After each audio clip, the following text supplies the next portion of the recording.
Este é o programa Aurora Bíblica, apresentando Francisco e Ernesto com perguntas e respostas sobre verdades bíblicas. Nosso tema de hoje é o apelo do céu. Alô, amigos? Deus nos diz em sua palavra que Ele tem um plano para o homem que inclui a recuperação da presente condição de pobreza, sofrimento e morte. Hoje temos conosco Francisco e Ernesto, que discutirão, a partir das Escrituras, o caráter deste plano. No fim deste programa, tenham suas canetas prontas, que nós diremos a vocês como ganhar um livreto grátis. Irão os justos para o céu depois de morrerem? Disse um dia um poeta: gostaria de ser um anjo e de com os anjos ficar. Mas será possível que algum de nós um dia venha a se tornar um anjo? A Bíblia fala-nos de um apelo do céu. Em que consistirá esse apelo do céu e qual a sua finalidade? Francisco e Ernesto estão aqui conosco para debaterem estas questões no seu habitual espírito de tolerância e de boa vontade para com todos. Bem, começamos com você, Francisco. Obrigado, Ernesto. Existem várias tradições referentes ao céu, como, por exemplo, a imagem de alguém sentado sobre as nuvens tocando harpa. Mas nós apenas estamos interessados no que a Bíblia tem realmente a dizer-nos a respeito do céu.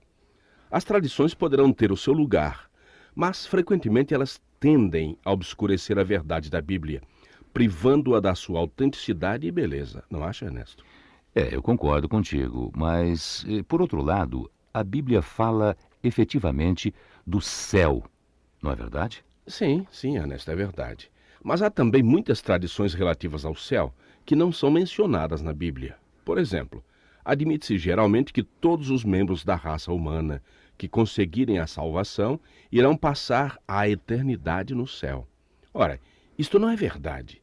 Há milhões e milhões de pessoas humanas que irão alcançar uma vida eterna de paz e felicidade sem, de forma alguma, terem ido para o céu. Francisco, essa afirmação é realmente surpreendente. Mas qual é o fundamento escriturístico para tal conclusão? Bem, o homem foi criado para viver aqui na terra. E embora ele tenha pecado e perdido a vida, Jesus afirmou, no entanto, que viera procurar e salvar o que estava perdido. O apóstolo Pedro fez alusão ao que chamava os tempos de restituição de todas as coisas, referindo-se concretamente à restauração da raça humana, a fim de lhe ser dado viver na terra para sempre. Desse modo, as Escrituras mostram que a grande maioria dos que haviam sido resgatados da morte por intermédio da obra redentora de Cristo irão passar a eternidade precisamente aqui na terra. De fato, eles não irão para o céu. Então você quer dizer que jamais um representante da raça humana irá parar no céu? Não, eu não disse isso, Ernesto. A Bíblia afirma que no decorrer da era atual e de acordo com o divino plano, é prometida uma morada no céu aos seguidores de Jesus.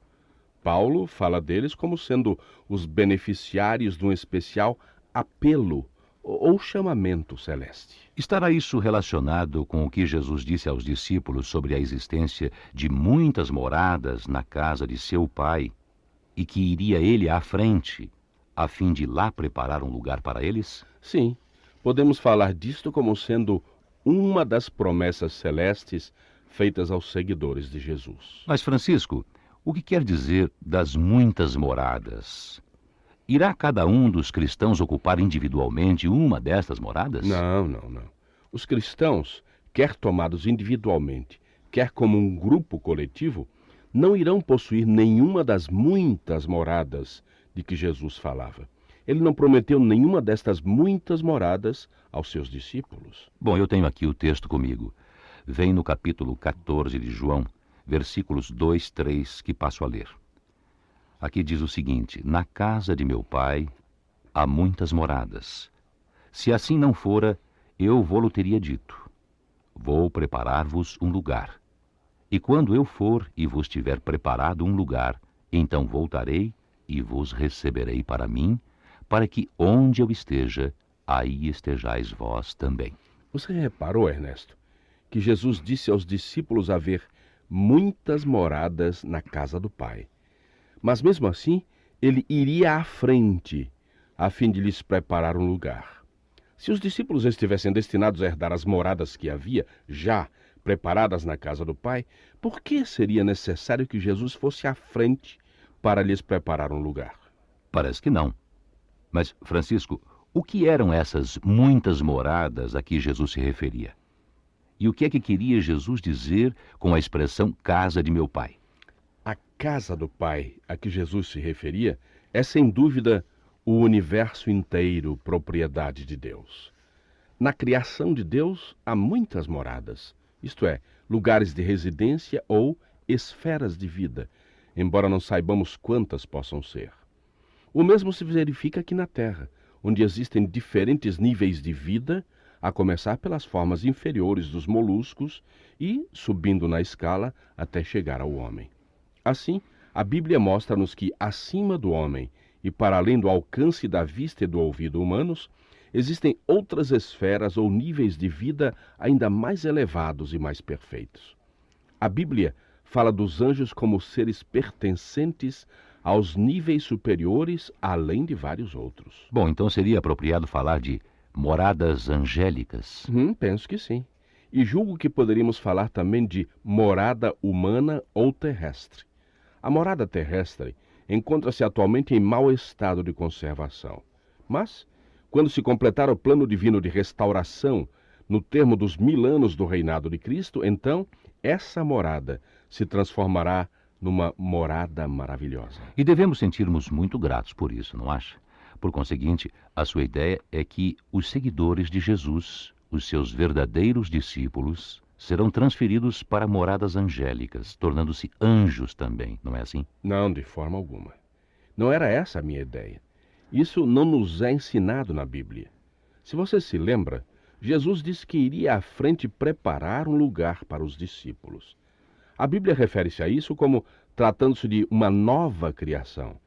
Não, Ernesto, nenhum cristão será transformado algum dia em anjo. E a respeito das crianças?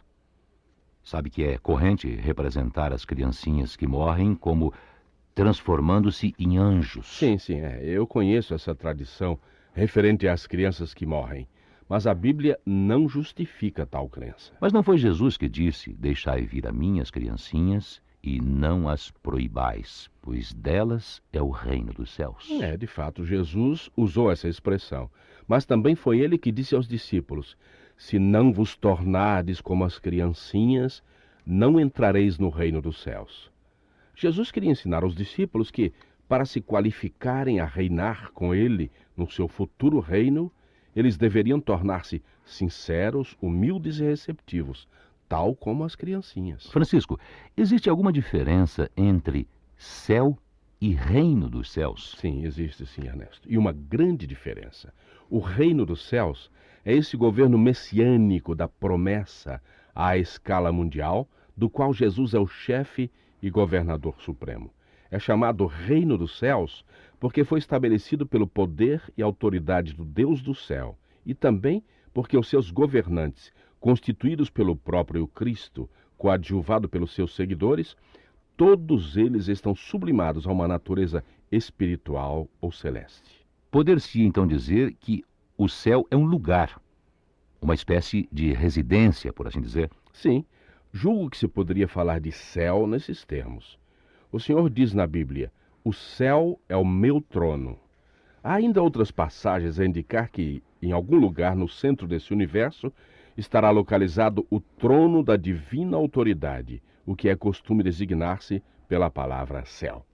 A nossa mente, extremamente limitada, é incapaz de compreender muitas coisas a esse respeito.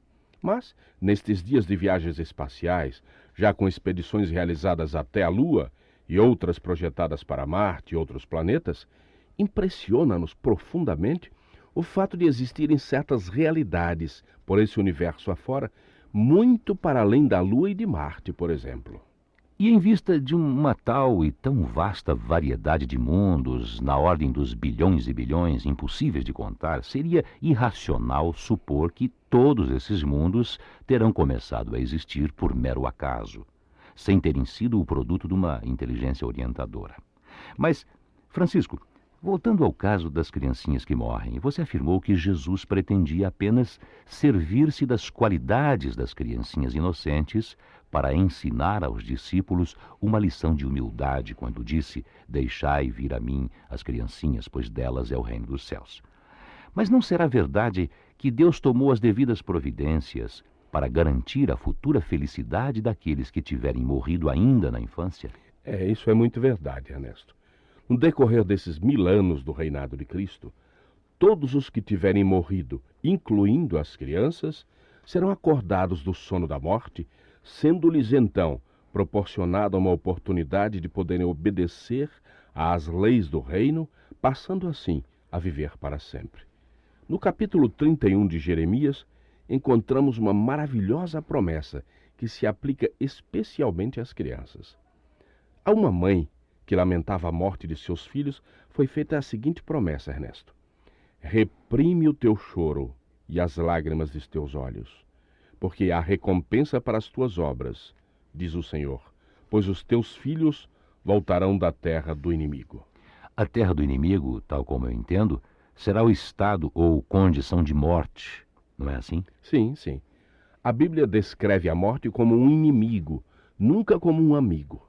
A morte não é o portal de acesso ao céu ou a porta de passagem para uma outra vida. Morte é o inimigo. E o apóstolo Paulo escreveu que Cristo deve reinar até ser submetido a seus pés todas as coisas, e que o último inimigo a ser destruído será a morte. Mas a destruição da morte implica a ressurreição. Será essa a ideia? Sim, na verdade, essa é a ideia.